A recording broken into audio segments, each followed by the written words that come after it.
नमस्कार दोस्तों, हमारी आज की इस कहानी के नाम है नाटक। बहू जाओ, अनुभव से दामाद जी की पसंद पूछाओ। आज जो भी खाना बनेगा उनकी पसंद का बनेगा। 2 दिन बाद वो दोनों हिमाचल घूमने निकल जाएंगे। ठीक है माँ जी।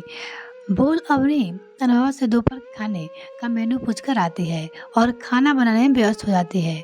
दोपहर तक दामाद मोहित जी घर पहुंच जाते हैं। सारे लोग मिलकर खाना खाने लगते हैं। सुनीता जी की सख्त हिदायत थी कि दामाद जी की खिदमत में कोई भी कमी पेशी ना आए, इसलिए अपनी अपनी ननद अनुभव से पूछ पूछ कर खाने की व्यवस्था कर रही थी। बारिश का मौसम वैसे भी पूरी पकौड़े के लिए ललचाता है, तो शाम को आलू प्याज की भजिया और चाय की दौड़ चल पड़ा। उसके बाद दम आलू, मिसी रोटी, दाल मखनी, टमाटर की चटनी अवनी तैयार करने में लग गई। रात का खाना निपटा फिर जल्दी जल्दी रसोई समेट देती है। इन सब में कोई उसकी मदद नहीं करने पहुंचा। काम करते करते वो काफी थक गई। फिर कमरे में पहुंची। वही अजीत उसका इंतजार कर रहा था। क्या बात है, बड़ी देर लगा दी? हाँ, काम बहुत बढ़ गया है। आज मैं कुछ ज़्यादा ही थक गई हूँ। पैर में ही बहुत दर्द हो रहा है। अच्छा लाओ मैं पैर दबा दूँ। नहीं नहीं नहीं, मुझे पाप में डालोगे क्या? गोली खाकर सो जाऊंगी। आपने अब ठीक हो जाएगा, कहते हुए अपनी दवाई खा लेती है। फिर अजीत बोला, एक काम करो, कल मेरे ऑफिस की छुट्टी है। सुबह का नाश्ता मैं बाजार से मंगवा दूंगा। दोपहर का खाना तुम बना लेना। शाम को और तुम बाहर डिनर करने चलेंगे। हमारी 6 मंथ की एनिवर्सरी जो है, अजीत अपने की शादी को 6 महीने पूरे हो गए थे। सुबह और दोपहर तो ठीक है, शाम को भी माँ जी हमें कहीं जाने नहीं देगी। दीदी और जीजा जी का खाना कौन बनाएगा? उदास होते हुए अपने पति से बोलती है। रहने देते हैं, कहीं माँ जी को बुरा लग गया तो? अवनी बोली, ऐसा कुछ नहीं होगा, मैं उनके लिए ऑर्डर कर दूंगा। जीजा तो वैसे भी कुछ नहीं कहेंगे, और तुम पिछले 15 दिन से घर में खाना ही तो बना रही हो। एक दिन नहीं बनाओगी तो कोई फर्क नहीं पड़ेगा। पर माँ जी, मैं उनसे बात कर लूँगा, उनके पति बोले। बोल दोनों चैन की नींद सो गए। अगले दिन नाश्ते अजीत बाहर से मंगवा लिया, समोसा, कचौरी, जलेबी, पोहा। अरे ये बाजार से पैसा खर्च क्यों किया? बहू ये क्या खाना नहीं बन रहा है?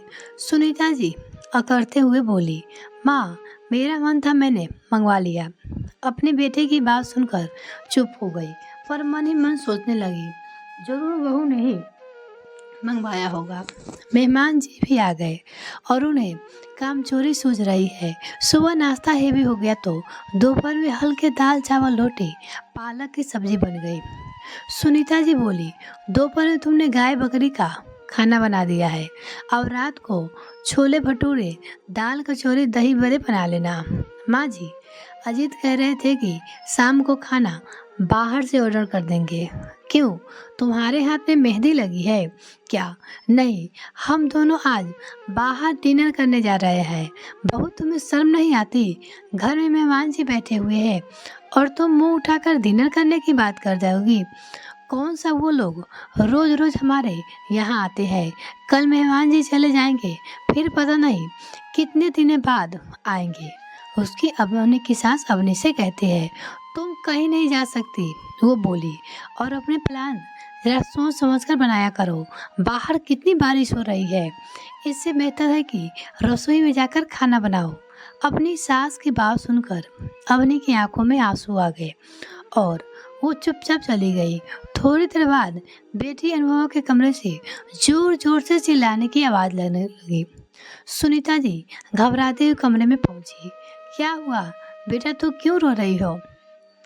माँ जी, आपने मेरी बेटी शादी करके मेरी ज़िंदगी खराब कर दी।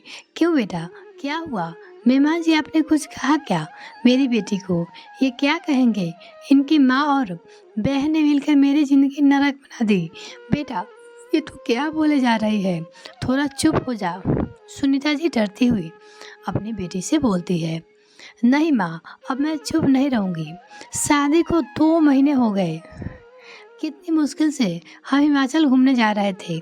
सोचा था हनीमून पे नहीं ले गए तो चलो अब चलते हैं, पर नहीं, इनकी बहन घर में आकर बैठी है। अब सासू माँ मुझे अपनी सेवा के लिए घर वापस बुला रही है। अब आप ही बताओ, गुस्सा आएगा कि नहीं? उसकी बेटी अपनी मम्मी से बोलती है।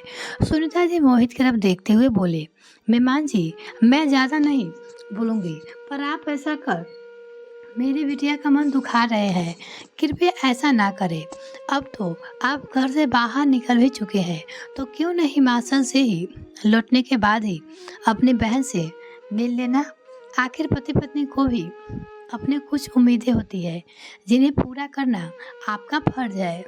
सुनीता जी अपने दामाद से बोलती है, ऐसे मेहमान आते जाते रहते हैं, तो क्या हम अपना मन मार ले? कितना गलत होगा ना। अपनी बात को डरते हुए धीरे धीरे सुनीता बोल रही थी। वो दामाद थे, अगर गुस्सा हो गए तो लेने के देने पड़ जाएंगे। आखिर बोल तो उसकी माँ और बहन के बारे में ही थी ना। अच्छा मम्मी जी, ऐसा है तो आप भी अपने बहू के साथ बहुत ही गलत कर रही है, सुनीता के दामाद सुनीता से कहते हैं। सुनीता भी बड़े अचरज से अपने दामाद की ओर देखने लगी। जी आपका मतलब क्या है? मैं कुछ समझी नहीं, सुनीता बोली अपने दामाद से।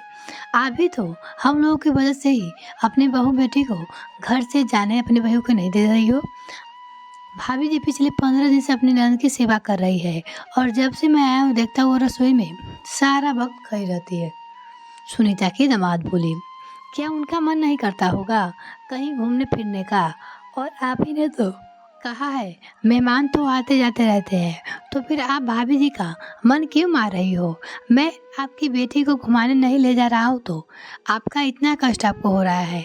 सोचिए भाभी जी भी किसी की बेटी है, वो अपनी माँ को बताएगी तो उनकी माँ को भी इतना ही कष्ट होगा जितना अभी आपको हो रहा है। आप ये जानती समझती है कि सबको खुश कर रखना बहू का फर्ज है, पर ये क्यों भूल जाती हो घर की बहू को भी खुश रहने का अधिकार है। अब सुनीता को समझते देर नहीं लगेगी। दामाद जी ने सास बहू के बीच हुई बात सुन ली थी। मोहित जी से बोले, वो उसके दामाद बोले, दामाद जी आप बिल्कुल सही कहते हैं। सुनीता अपनी दामाद से बोलती है, मैं अपने स्वार्थ में अंधी होकर बहू की खुशी को अनदेखा कर रही थी। तभी अजीत और अवनी वहाँ पहुँच चुके थे। अरे बच्चों, तुम दोनों जाओ, बाहर हो आओ, तुम्हें डिनर के लिए जाना था ना, और बारिश भी अब थोड़ी थम सी गई है। सुनीता अपने बेटे बहू से बोलती है कि तुम बाहर जाओ, साथ में खाना भी ऑर्डर कर देना, हम सब लोग यहाँ आराम से खा लेंगे। फिर थोड़ा उदास मन से बोली, मेरी बहू को भी मैं खुश कर लिया, पर काश मेरी बेटी भी खुश हो लेती।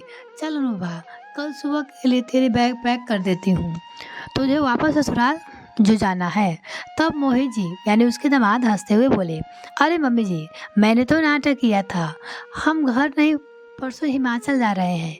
मेहमान जी आप मेरे साथ मजाक कर रहे थे, पल्ला सिर पे रखते हुए बोले। माँ बेटी में इतनी हंसी मजाक तो चलता ही है। अनुभव मुस्कुराते हुए बोली, अच्छा तो तू भी इस सबक में शामिल थी?